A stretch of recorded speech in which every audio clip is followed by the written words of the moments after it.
One of the women speaks next. She seems gentler than others, but maybe it's because she's smaller and younger than the rest. Mr. Reyes, have you chosen the person to take your possessions of your microcard when today is over? My son Abram, grandfather says. She holds out the device for the tissue collection, which is a final courtesy to the elderly. The society allows to take place privately among family. And we are pleased to formally announce that your data indicates you have qualified for preservation. Not everyone qualifies, as you know, and it is another honor that you can add to your already long list of achievements. Grandfather takes the device from her and thanks her again. Before she can ask him who he trusts with the delivery of the sample,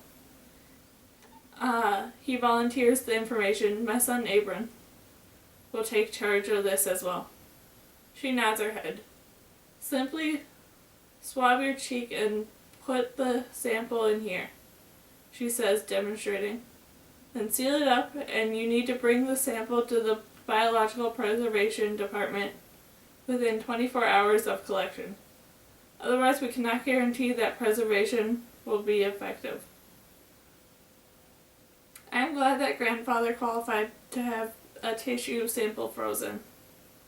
Now for him, death is not necessarily be the end. Someday, the society might figure out a way to bring us back. They don't promise anything, but I think we all know that it will happen eventually. When has society ever failed at reaching a goal? The man next to her speaks. The food for your guest and your own final meal should arrive within the hour.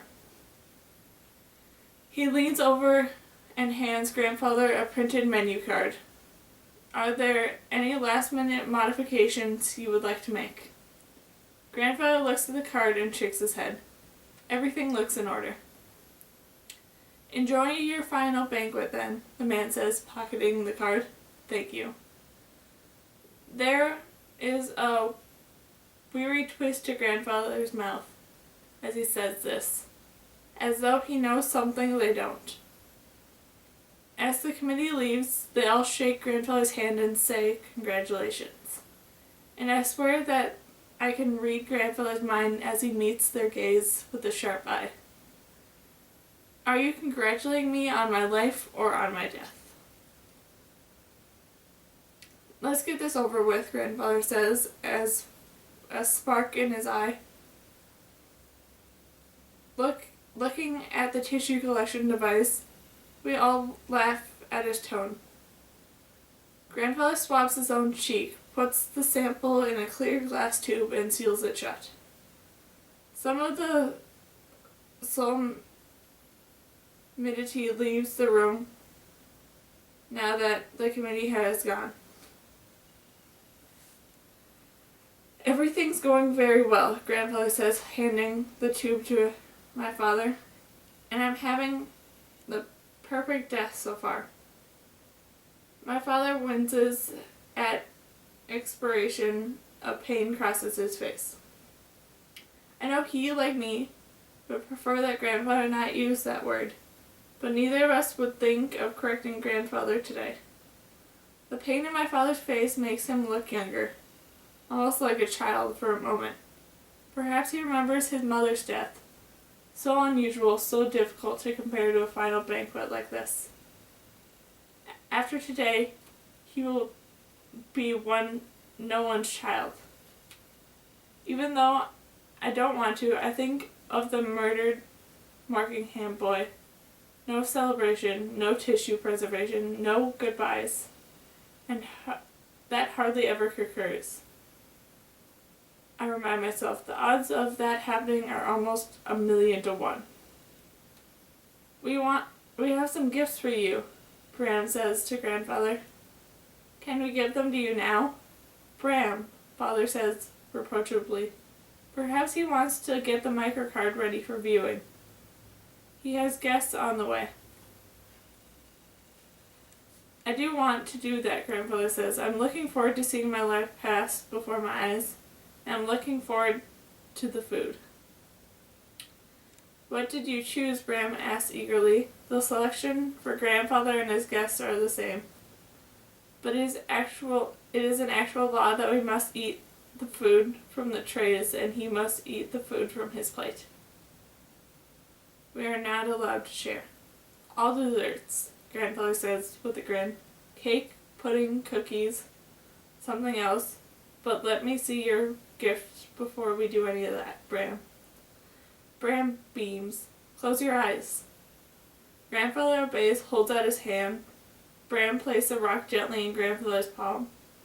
A few particles of earth fall on the blanket covering Grandfather, and my mother reaches to brush them away. But at the last second, she pulls her hand back and smiles. Grandfather wouldn't mind a little dirt. A rock, Grandfather says, opening his eyes and looking down. He smiles at Bram. I have a feeling I know where you found it. He grins and ducks his head. Grandfather holds on tight to the rock. Who's next then? He asks, almost merely. I'd like to give my gift later during the goodbyes, my father says quietly. That won't leave me much time to enjoy it, Grandfather teased. Suddenly self-conscious about my letter, I don't want him to read it in front of everyone. I say, me too. There's a knock at the door, some of Grandfather's friends. A few minutes after we let them in, more arrived and more. And then the nutrition personnel with all the Grandfather's desserts, his last meal, and separate trays for the guests. Grandfather lifts the cover of his plate, and the heavenly warm fruit smell fills the room.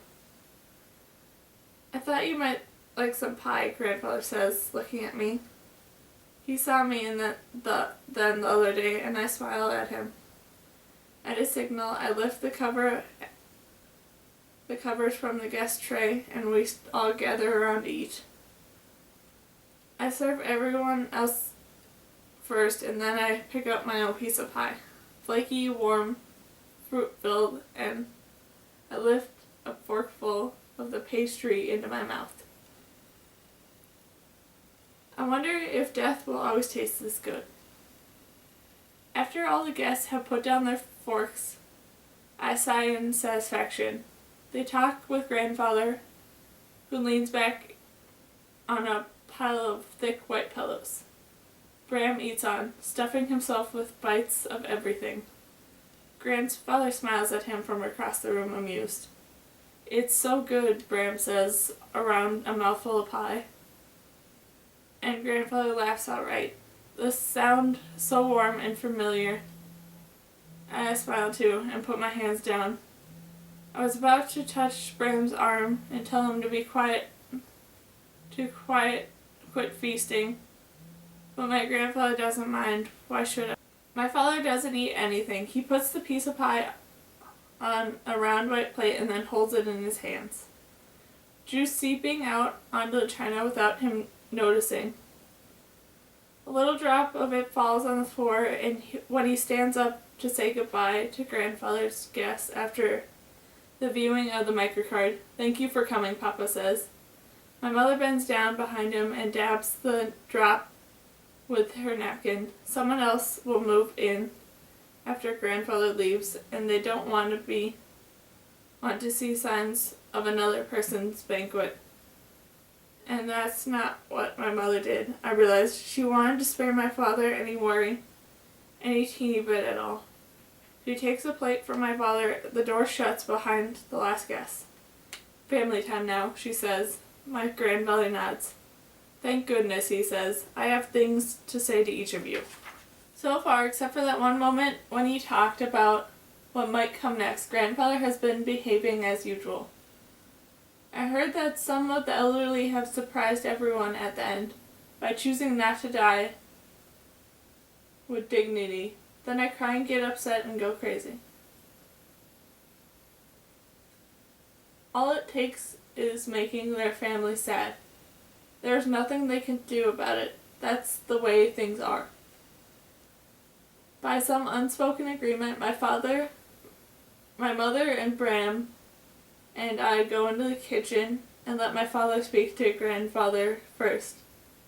Bram drowsily stuffed with food, puts his head down on the table and falls asleep, snoring gently.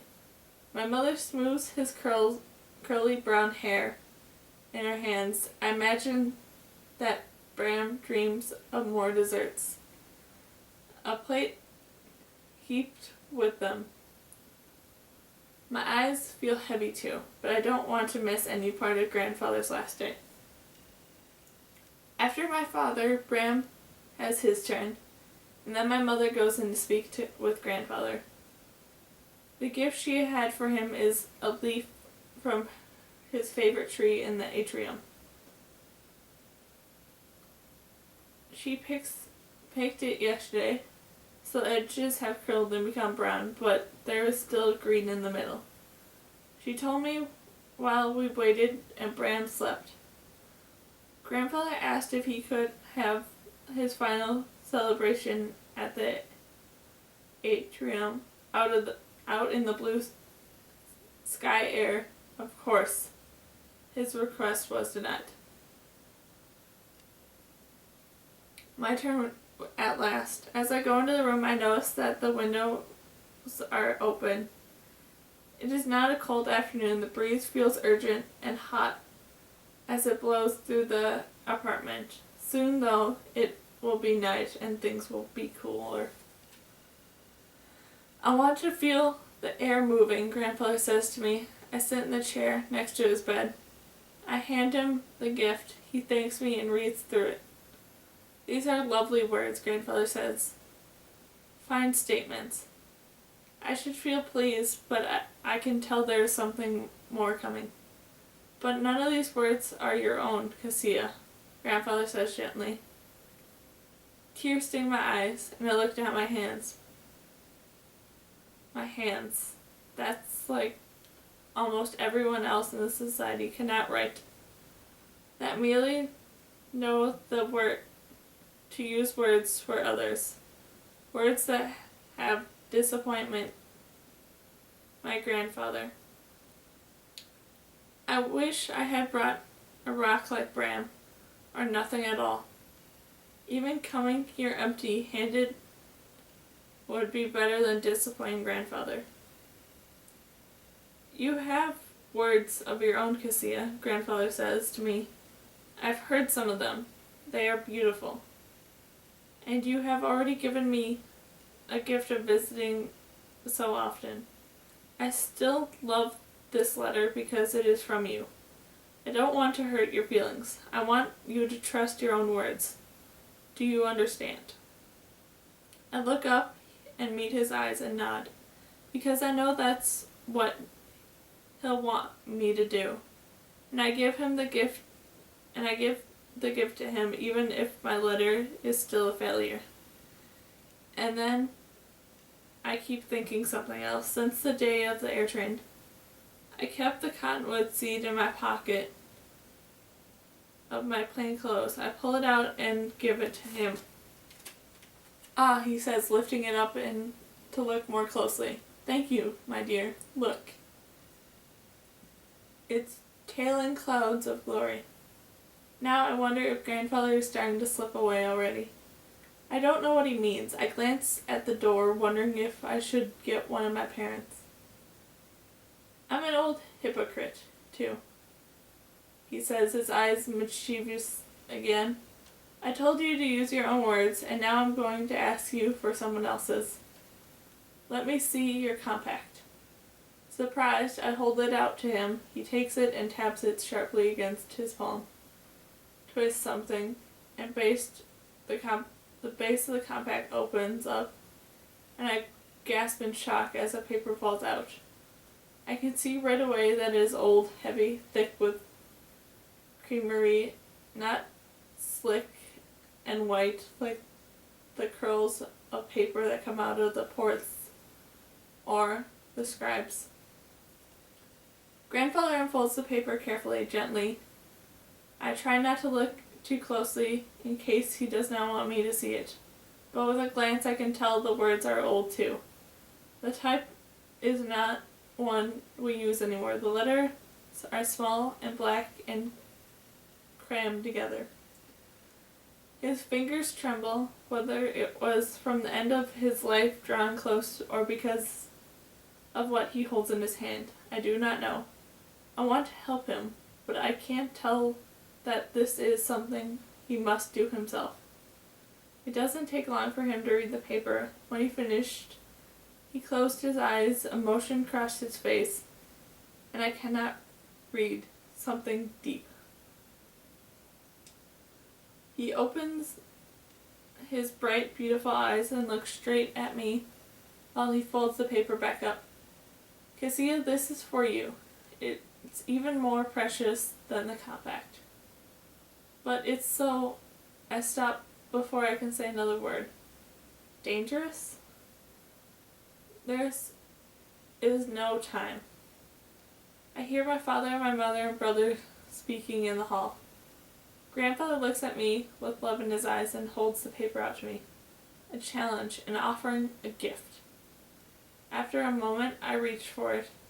My fingers close around the paper and he lets go. He gives me back the compact too. The paper fits neatly inside as I snap the artifact shut. Grandfather leans towards me. Cassia, he whispers, I'm giving you something you won't understand yet. But I think you will someday. You more than the rest. And remember, it's alright to wander. He holds on for a long time.